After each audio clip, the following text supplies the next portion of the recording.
India AI impact समिति में गलगोटिया विश्वविद्यालय ने एक रोबोडॉग को पेश किया, जिसको लेकर विवाद खड़ा हो गया है। दावा किया गया है कि यूनिवर्सिटीज की ओर से पेश किया गया ये रोबोडॉग चीनी कंपनी यूनिट्री का है। विवाद बढ़ने के बाद यूनिवर्सिटी ने सफाई दी है। हालांकि विश्वविद्यालय की इस हरकत पर सरकार ने भी एक्शन लिया है। गलगोटिया विश्वविद्यालय को इंडिया एआई समिट एक्सपो को खाली करने के लिए कहा गया है।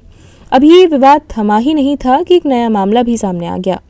इस बार भी गलगोटिया विश्वविद्यालय की तकनीकी नवाचार की दावेदारी पर सवाल खड़े हुए हैं। दरअसल यूथ कांग्रेस ने एक बड़ा दावा किया है जिसने सभी का ध्यान अपनी ओर खींचा है। यूथ कांग्रेस ने सोशल मीडिया प्लेटफॉर्म एक्स पर कहा कि गलगोटिया विश्वविद्यालय भारत के पहले ड्रोन सॉकर को पूरी तरीके से बनाने का दावा कर रहा है, लेकिन वास्तव में ये कोरिया का स्ट्राइकर V3 ARF है। इतना ही नहीं, यूथ कांग्रेस ने सरकार के आत्मनिर्भर भारत मिशन पर भी कटाक्ष किया है। यूथ कांग्रेस ने एक्स पर बुधवार को एक पोस्ट में गलगोटिया विश्वविद्यालय के सॉकर बॉल में ड्रोन सिस्टम का वीडियो शेयर किया। इस दौरान लिखा कि पहले चीन अब कोरिया। तंज कसते हुए यूथ कांग्रेस ने कहा कि गलगोटिया उधार ली गई इनोवेशन के वर्ल्ड टूर पर है।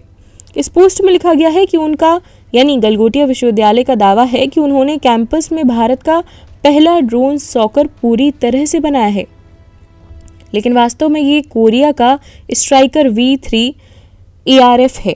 एक्स पर यूथ कांग्रेस की ओर से पोस्ट किए गए वीडियो में देखा जा सकता है कि एक प्रोफेसर दावा कर रही हैं कि सॉकर गेंद के आकार के ड्रोन सिस्टम में इंजीनियरिंग से लेकर इसकी एप्लीकेशन तक सब कुछ विश्वविद्यालय में बनाया गया है। उन्होंने दावा किया है कि ये भारत का पहला ड्रोन सॉकर एरिना है। गौरतलब है कि इससे पहले गलगोटिया यूनिवर्सिटी ने तकनीकी प्रदर्शन के लिए अपने स्टॉल पर एक रोबोडॉग रखा था। बाद में दावा किया गया कि ये डिवाइस कथित तौर पर चीन में निर्मित है और वहीं की एक कंपनी ने इसको बनाया है। अब इस रोबोडॉग पर विवाद खड़ा हो गया है। अभी आपने हाल ही में गलगोटिया यूनिवर्सिटी की अंतर्राष्ट्रीय स्तर पर भारत की कराई गई बेइज्जती के बारे में ज़रूर सुना होगा कि गलगोटिया यूनिवर्सिटी का लेवल क्या है, यहाँ कितने छात्र पढ़ते हैं और ये कितनी साल पुरानी है और गलगोटिया यूनिवर्सिटी के मालिक आखिर कौन है।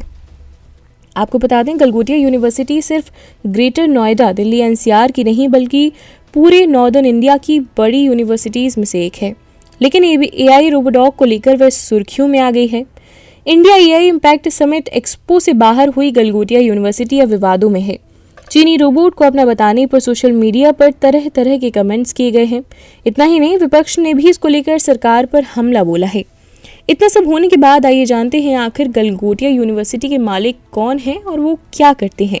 दरअसल ग्रेटर नोएडा में स्थित गलगोटिया यूनिवर्सिटी के मालिक सुनील गलगोटिया हैं, जिन्होंने 2011 में इस यूनिवर्सिटी की स्थापना की थी। सुनील गलगोटिया पहले पब्लिशर थे, बाद में इन्होंने गलगोटिया यूनिवर्सिटी की शुरुआत की। गलगोटिया एजुकेशन ग्रुप उत्तर प्रदेश ही नहीं बल्कि देश का एक नामी ग्रुप है। आपको बता दें कि कभी सुनील गलगोटिया का परिवार दिल्ली में सिर्फ एक बुक स्टोर चलाता था। मीडिया रिपोर्ट्स के अनुसार साल 1930 में दिल्ली के कनॉट प्लेस में ED गलगोटिया एंड सन्स के नाम से परिवार की किताबों की दुकान थी। तब किसी ने नहीं सोचा था कि एक दिन उनकी फैमिली शिक्षा में इतना बड़ा नाम बन जाएगी। सुनील गलगोटिया ने साल 2000 में एजुकेशन सेक्टर में कदम रखा और देखते ही देखते इतना बड़ा साम्राज्य खड़ा कर लिया कि आज वे अरबों रुपयों की संपत्ति के मालिक हैं। मीडिया रिपोर्ट्स के मुताबिक आज उनके पास 3000 करोड़ की संपत्ति है।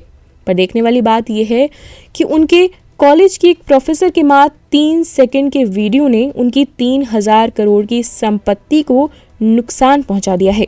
वर्तमान में सुनील गलगोटिया के बेटे डॉक्टर ध्रुव गलगोटिया के हाथ में यूनिवर्सिटी की कमान है। वही इसको चलाते हैं, जिनका फोकस ग्रोथ और इनोवेशन पर रहता है। वहीं आराधना गलगोटिया यूनिवर्सिटी में डायरेक्टर हैं। आपको बता दें, महज साल 2011 में गलगोटिया यूनिवर्सिटी की स्थापना की और आज वह एक बड़े शिक्षा समूह का हिस्सा बन चुकी है। उनकी इस यूनिवर्सिटी वर्तमान में 40,000 से ज़्यादा छात्र पढ़ रहे हैं और 40 से अधिक देशों के विद्यार्थी यहाँ एजुकेशन लेने के लिए आते हैं।